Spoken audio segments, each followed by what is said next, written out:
We want to ask you one simple question. Do giants exist? Not mythologically, but scientifically. Why do so many photographs from the 1880s through the early 1910s show tall men working in the forests of Siberia? We're talking about lumberjacks who seem 9, 10, sometimes even 11 feet tall, standing casually beside ordinary workers as if there's nothing odd about them. And it doesn't end with photographs. There are oversized saws, massive timber sleds, and old logging camps seemingly built around similar proportions. So, were these simply very tall men, or did Siberia once have workers' history somehow forgotten? Well, stay tuned to find out everything. Chapter 1. The photographs of Siberian giants. First of all, we weren't looking for so-called giants, we mean. Why would we? They aren't real. And everyone knows that. We were simply going through old records about Siberian logging crews from the years before Soviet Russia, trying to understand the people who spent months working in those freezing forests. Nothing about it suggested that we were about to stumble across something this strange. Then came the photographs. And we're talking about real old photographs here, not paintings, newspaper illustrations, or stories told by travelers who might have stretched the truth after a few drinks. These pictures were said to date from the 1880s into the early 1900s, and among completely normal-looking logging crews were people who appeared ridiculously tall. Not 6'5" or even 7 feet. Several were claimed to stand 9, 10, sometimes close to 11 feet tall. Naturally, our first thought was perspective.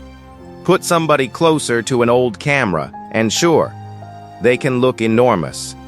But that explanation becomes harder to swallow when you keep looking. Their feet appear to meet the same ground. The surrounding snow follows naturally around them, and the shadows seem to fall in the same direction. Even stranger, similar photographs began turning up under descriptions connected with Russian collections, French expeditions, and Scandinavian logging operations. And it wasn't always one unusually tall worker either. Certain pictures appear to show 2, 3, even several towering figures mixed among ordinary men, wearing the same heavy winter clothes and handling the same equipment. Nobody seems frightened of them. Nobody is pointing at them. They aren't standing in front like some attraction brought in for the photograph. They're simply there, part of the crew, as though seeing a man twice the size of everyone else was nothing worth mentioning. That little detail is what makes these photographs so difficult to forget. Reports attached to the story even claim that unusually large workers were valued for their strength and given the hardest physical jobs, which raises another uncomfortable question. If people like this really worked there, why was so little written about them? Stranger still, most of these alleged photographs seem to gather around the period between roughly 1870 and 1910. After that, the trail suddenly becomes much quieter. Maybe some pictures have been wrongly dated, maybe perspective is fooling our eyes, and maybe later retellings have made the whole thing far bigger than it ever was. But then we look at the photographs again, and there they are, standing among everyone else as casually as if there were absolutely nothing odd about them. Chapter 2. Tools and camps built for giants, and those photographs would have been strange enough on their own, but once we started paying attention to what these workers were actually holding, the whole story became even harder to brush aside. We're talking about logging equipment that looks familiar until you notice the proportions. Some crosscut saws associated with old Siberian operations are said to measure 12, 14, even 16 feet from end to end. That is an enormous piece of steel for 2 men to work back and forth all day. The usual answer is that Siberian timber demanded bigger equipment, which sounds reasonable until we compare those forests with the enormous old growth trees being cut in North America and Scandinavia during roughly the same period. Those loggers handled massive trunks too, yet their equipment didn't always reach the same reported scale. Then we get to the handles, and this is where things become especially curious.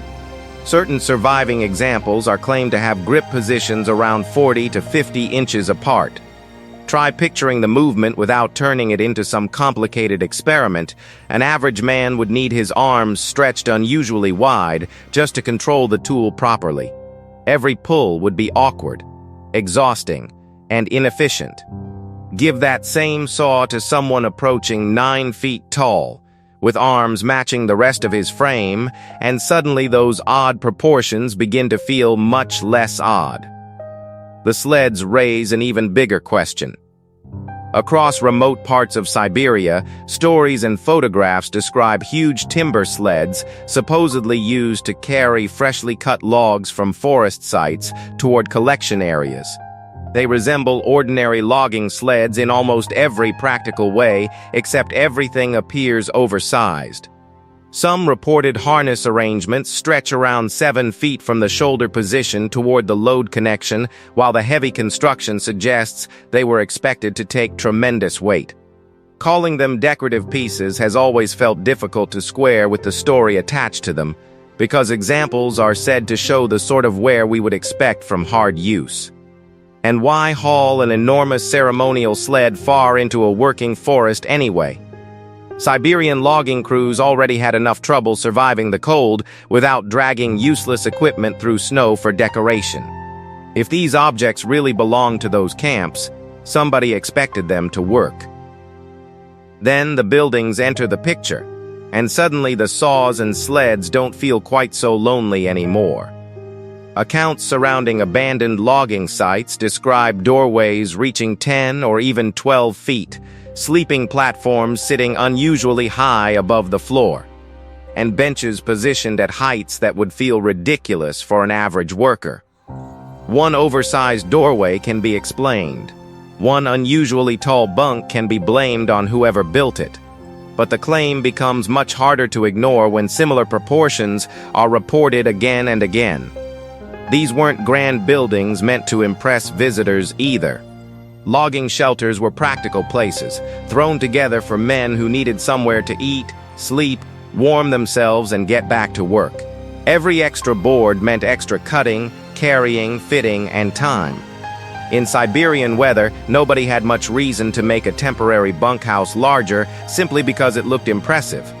And that brings us back to the men in those old photographs. First, we had workers who appeared very tall.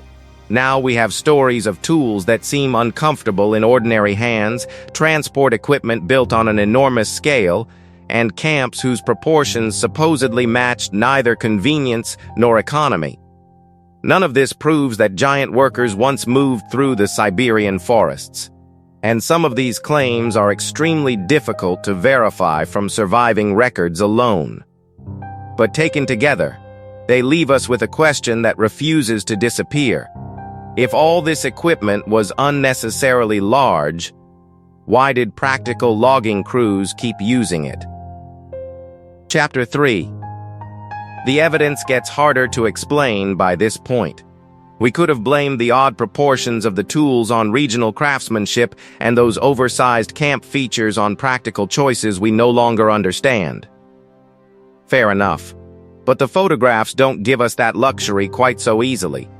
Because once we begin comparing them rather than treating each picture separately, the same peculiar detail keeps following us. We're talking about ordinary crew photographs, the sort taken to record who was working at a particular operation. 10 men might be lined up in one, 15 or 20 in another, all bundled against the Siberian cold. Yet among them, certain workers appear to rise several feet above everybody standing beside them. And this time there is no convenient tree stump beneath their boots or obvious slope that explains away the difference. Their feet seem planted on the same packed snow. Their bodies follow the same plane as the rest of the group, and their heads reach astonishingly higher. Even their clothing tells us something. Heavy coats, fur hats, work boots, nothing separates these figures from the men around them except their size. They don't look like visitors who wandered into the photograph. They look like they belong there. Their hands make the pictures stranger still. In clearer examples, we can supposedly see them wrapped around axe handles, holding pieces of equipment, or resting casually against another worker. Those hands don't appear unusually swollen or misshapen, they simply seem to match the enormous bodies attached to them. Shoulders, arms, legs, head, hands, the proportions appear surprisingly natural, only on a scale that becomes difficult to accept. And perhaps that is why these old scenes feel so peculiar. Nobody in them appears impressed. If a 10-foot man walked into a workplace today, every phone in the building would probably be pointed at him within seconds. Here, however, there is no performance and seemingly no attempt to make the tallest worker the center of attention. These are said to be routine photographs connected with logging crews rather than publicity shots advertising some extraordinary attraction. Captions associated with them rarely make a spectacle of the unusually large figures either. They simply stand shoulder to shoulder with everybody else, almost lost inside the everyday business of the camp. French survey material connected with Siberian expeditions makes the story even more curious. One frequently repeated account, dated to 1891 and associated with work near the Yenisei River, allegedly mentions local laborers of extraordinary physical development. Several men were supposedly estimated between 2.7 and 3.2 meters tall, roughly 9 to 10.5 feet, and were described as particularly effective at demanding timber work. Even stranger, the foreman was said to have indicated that workers of this kind were used elsewhere in the region whenever unusual strength was needed. There is no dramatic language in the version of the report usually quoted, no breathless claim that some impossible race had been discovered. The description reads almost casually before returning to timber, transport, and the business the expedition actually came to study. That casualness bothers us far more than some sensational newspaper headline ever could. If the account is authentic and translated accurately, why would men approaching 10 feet tall receive so little attention? And if the photographs attributed to that expedition truly belong with the written report, we suddenly have two pieces of the same story appearing to support one another. Still, caution matters here. Because old images can lose their original captions, reports can be mistranslated, and extraordinary claims grow very quickly once they begin traveling online. Yet there is one final detail that keeps pulling us forward. Around 1912, the supposed photographic trail doesn't merely become less interesting. It appears to go quiet with remarkable speed. The towering workers who seemed so casually present only years earlier are suddenly much harder to find. And that leaves us with a different mystery altogether. Not simply who these people were, but where they went. And it's a question worth asking. Chapter 4. The giants suddenly vanish from history, but where they went is where this story takes an even stranger turn. Because after years of supposedly appearing in crew photographs and expedition material, these unusually tall workers seem to disappear with barely a word. The reports become quieter. Company records that had once described the makeup of logging crews no longer mention men of exceptional height. Old photographic collections continue. Cameras continue clicking, Siberian timber operations continue growing, but those towering figures are suddenly nowhere near as easy to find. That timing is difficult to understand. Logging certainly didn't end. If anything, Russia's appetite for timber only increased. Photography didn't disappear either, it became easier and far more common. So why would one particular detail fade from the record while everything surrounding it carried on? The Russian Revolution might sound like the obvious explanation. Years of upheaval destroyed documents, scattered collections, burned archives, and broke the chain between institutions that had preserved earlier material. Except the reported change appears to begin before 1917. French and Swedish company collections are said to stop showing these workers around 1912 or 1913, while German surveys that had previously photographed Siberian labor operations also seem to lose similar scenes shortly after 1911. We're left with a remarkably narrow period in which people who were supposedly ordinary enough to stand casually among logging crews become almost absent from later material. But the story doesn't end with the missing photographs, because the enormous equipment we talked about earlier supposedly keeps turning up.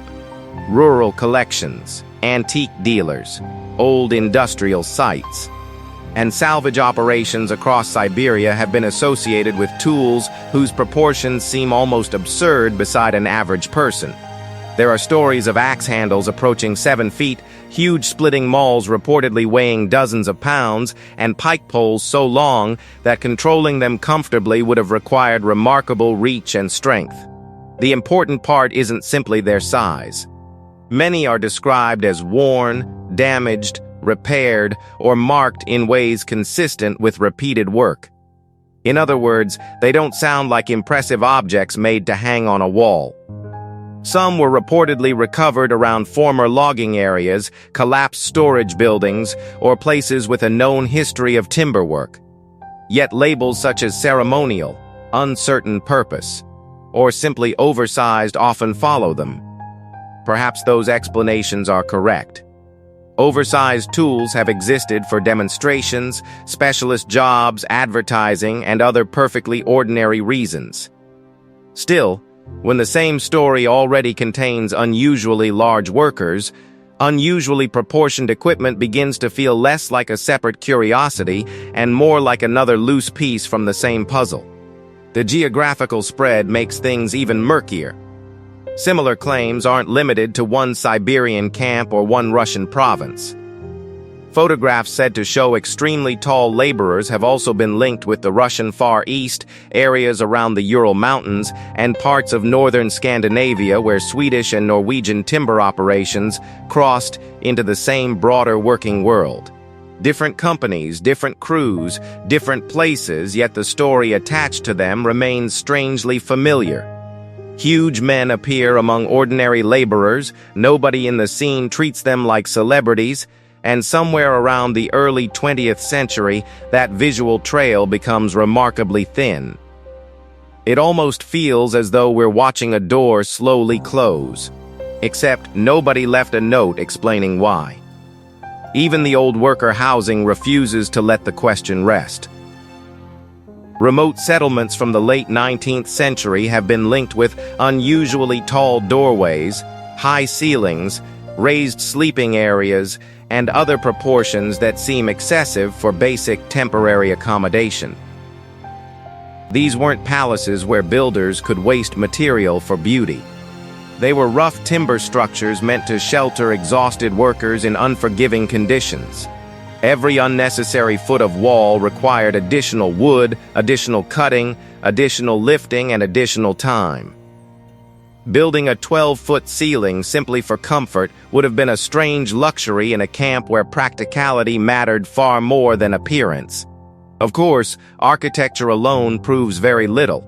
Storage needs, ventilation, construction methods, and later alterations can all produce unusual dimensions.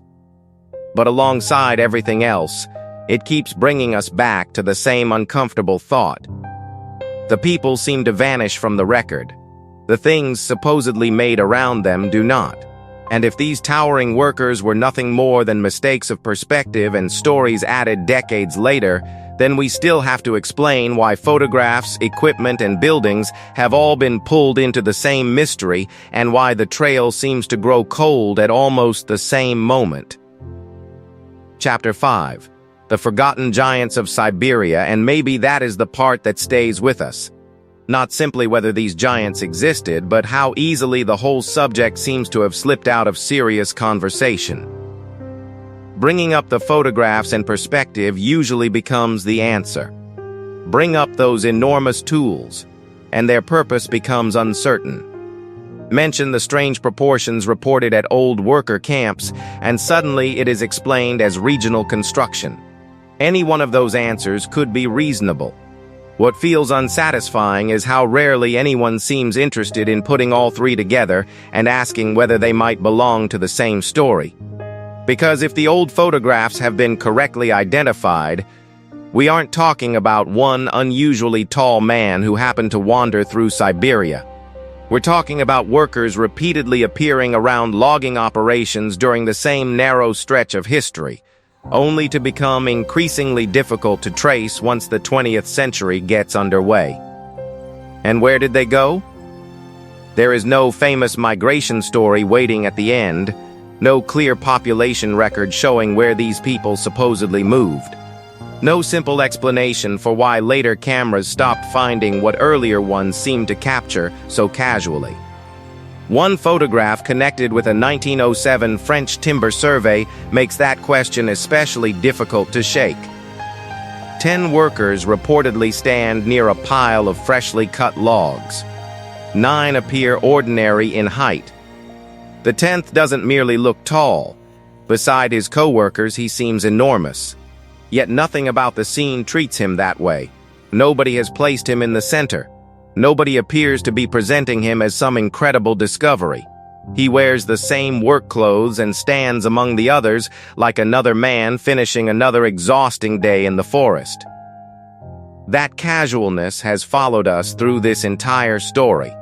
And perhaps that is why the pictures feel stranger than any dramatic tale about giants ever could. We should still be careful. Old photographs lose captions, measurements become exaggerated, and stories change every time they are repeated. But dismissing every uncomfortable detail without properly tracing its origin doesn't answer much either.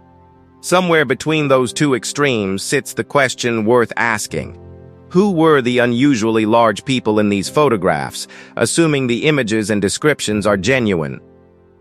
Why do enormous tools and oversized structures keep appearing beside the same story?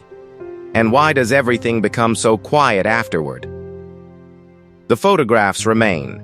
The objects remain. Some of the old camps remain. The people are the part we seem to have lost. Well, that's all from us. If you found this video inspiring, be sure to give it a like and subscribe. We'll see you very soon.